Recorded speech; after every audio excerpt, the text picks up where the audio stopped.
My name is Gerald. I am a fat cell. I have lived on your left hip since 2019. And honestly, life has been incredible. Free rent, no responsibilities, you barely move. I've been thriving. But then, on a random Tuesday, we went for a walk after dinner, and Gerald has not been okay since. Okay, so let me explain what happened from my perspective, because nobody ever asks the fat cell how it feels. You ate dinner, normal. Gerald relaxed. The usual glucose came flooding in. Insulin showed up like that one friend who always overstays their welcome. And I was getting packed with energy storage like a Thanksgiving suitcase. And then, you moved. Not even aggressively. You just walked outside, like a casual little stroll. And suddenly my phone is blowing up. Muscle cells are texting me like, "Bro, we're pulling glucose directly without insulin. You're not needed right now." Pancreas sent a memo, insulin is dropping. And then I see it. Glucagon is rising for non-fat cells. Watching this, glucagon is basically the government showing up at your door telling you to evacuate. It is the hormone that unlocks fat cells and forces us to release our stored energy. I have never felt more personally attacked by a 15-minute walk in my entire existence.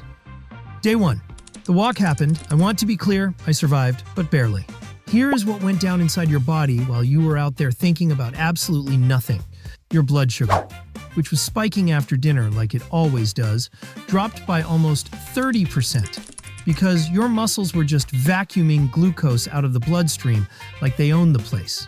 Your brain got a hit of norepinephrine and started feeling weirdly good. You probably thought, "Oh wow, walking is nice. Babe, that is chemicals." Your body basically rewarded you with a free sample to keep you coming back. And me, Gerald, I had to release a tiny bit of my stored fatty acids into the bloodstream to be burned as fuel. It was a small amount. I told myself it was fine. Temporary. You would probably sit on the couch tomorrow and we would go back to normal. We did not go back to normal. Day 2, you walked again. This is when I started getting nervous because the muscle cells, my nemesis, began building more GLUT4 transporters. Think of these as extra doors on their surface that suck glucose inside even faster. More doors, more glucose absorbed. Less glucose left for insulin to deal with, less insulin in the bloodstream. And without insulin constantly floating around telling your body to store energy, which, reminder, is how Gerald eats, I start getting fewer deliveries. It is like if your favorite restaurant suddenly stopped delivering to your neighborhood. Devastating. Also, your mitochondria started multiplying. Those little energy factories in your cells just started reproducing because they got the signal that fuel burning is becoming a regular thing around here. The audacity. The mitochondria were excited. Meanwhile, Gerald is filing a formal complaint with no one. Okay, day 3. And I want to talk about my allies. Inflammatory molecules. Chronic inflammation is actually a fat cell's best friend, because it keeps the body in a stressed, storage-focused state. High cortisol, inflamed tissues. This is the environment where Gerald thrives. But your muscles, walking muscles specifically, they started releasing these things called myokines, anti-inflammatory proteins, directly into your bloodstream. My guys were getting neutralized, and your cortisol, the stress hormone that was running high and honestly keeping your body in fat storage mode, started dropping and regulating. Do you understand what this means for Gerald? The whole ecosystem that kept me comfortable is being dismantled. Lower cortisol means your body stops treating every meal like an emergency to be stored. It starts trusting that food will be available. It loosens its grip. Gerald does not like loose grips. Gerald likes hoarding. Day 4. The brain switched sides. I'm not over it. Your brain got 15% more blood flow from the walking. 15%? Just from walking like a medieval peasant going to the market. And with that blood flow came more BDNF, brain-derived neurotrophic factor.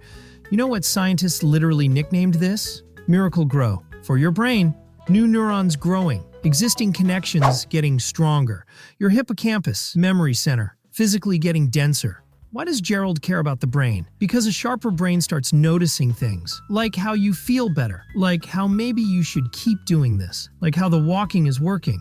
The brain became the hype man for my destruction, and I will not forgive this. Growth hormone is basically Gerald's eviction notice, signed by your own biology while you sleep. You were not even awake, and you were still coming for me. Day 5? And now the heart is showing off. Resting heart rate is already dropping 2-3 beats per minute lower than last week. That does not sound like much, until you realize your heart beats roughly 100,000 times a day. Fewer beats per minute across 100,000 beats means your heart is doing the same job with less effort. Your blood vessels started producing more nitric oxide, a molecule that literally relaxes and widens the vessel walls. Lower blood pressure, better circulation, and your lymphatic system, which has no pump and depends entirely on body movement to drain waste, finally got a proper flush out. Imagine your body's sewage system had not been properly running for months. All that backed up cellular waste just sitting there. Walking is like finally turning on the drainage. For Gerald, better circulation means more of my released fatty acids are successfully reaching the muscles to be burned as fuel instead of floating around and getting reabsorbed. I sent them out, hoping they would come home. They did not come home. Day 6. This is where it got serious. For me personally, your body upregulated its fat oxidation enzymes. What this means in non-science language, your body became officially, measurably, bureaucratically better at burning fat. Not just during the walk. At rest, sitting at your desk, watching TV. Your body's default fuel preference shifted toward fat because you trained it all week. And visceral fat, that is the fat packed around your organs, my more dangerous cousins, started responding faster than anyone else.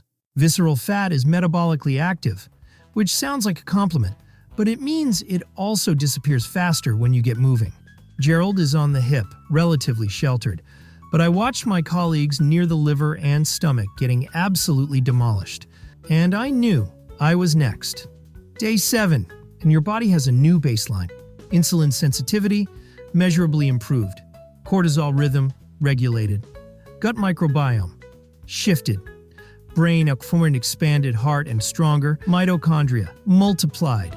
Gerald is smaller. Gerald is scared. Gerald is writing a strongly worded letter to whoever invented evening walks.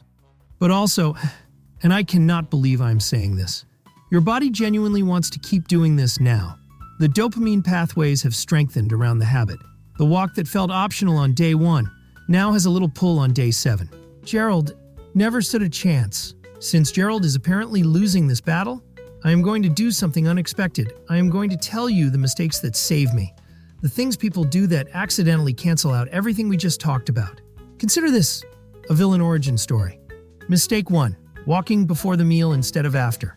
This is my favorite mistake. So many people walk in the morning on an empty stomach and think they have handled it. But the post-meal walk is specifically powerful because it intercepts the glucose spike while it is happening.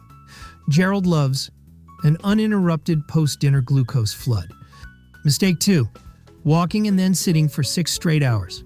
Walk for 15 minutes, feel heroic, then park yourself on the couch until midnight.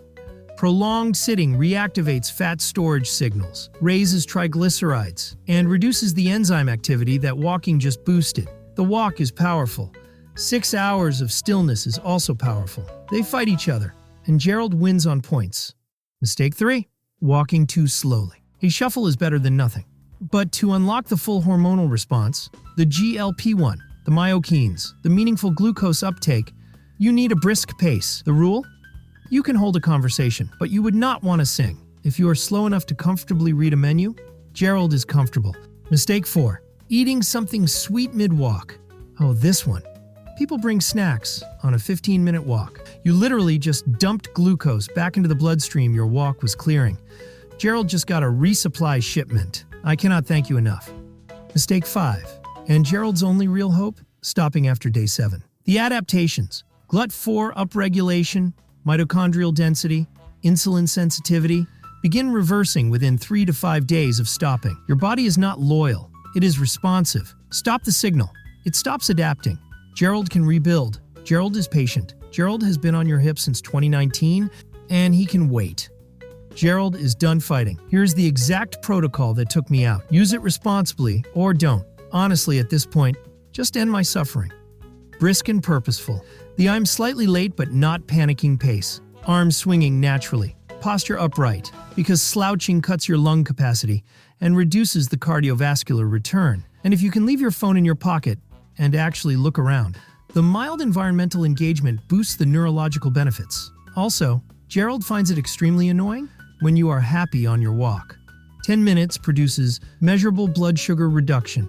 15 minutes hits the hormonal sweet spot. 20 plus adds fat oxidation and cardiovascular benefit on top. You do not need an hour.